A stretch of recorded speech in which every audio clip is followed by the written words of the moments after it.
The first time I met her, I used to frequent this place called the Carousel Club, and I would sell the dancers speed. We went to the same school together, went to Chesapeake High School.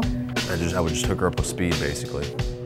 No, I'm kidding. But we really didn't meet up artistically until I started posting some pictures online.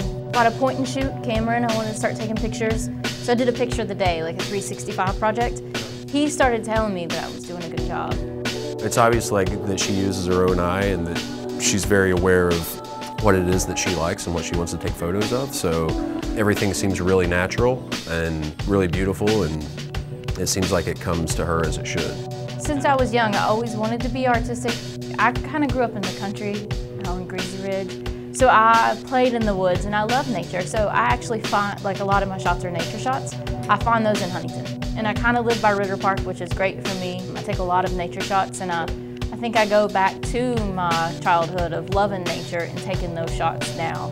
I think she just takes from her surroundings and her environment and makes the most of it. You always find a little bit of what you're doing. You can always place it back to something you've seen before. I mean, I like to think some of my stuff is original, but I mean, you know, you're always inspired from something. I draw my inspiration from the idea that everything's so terrible. Honestly, I think his work is a little bit out of the box. It's not your normal classic art or your fine art. And try to show things in a light that's different, that makes people look at things differently, even if they've seen them all the time. He finds art in things that people normally wouldn't think is art or think is beautiful. He can look at and take a picture and you're like, wow, I never looked at that couch on the corner as art until Lusher took a picture of it.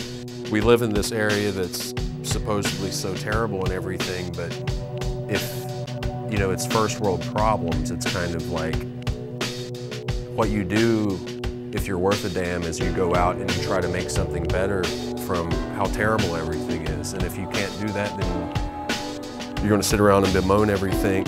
I love his black and white artwork, the pictures that he takes, just totally off the wall, out of there. And it makes me realize that you can make art out of stuff that most people don't realize is art.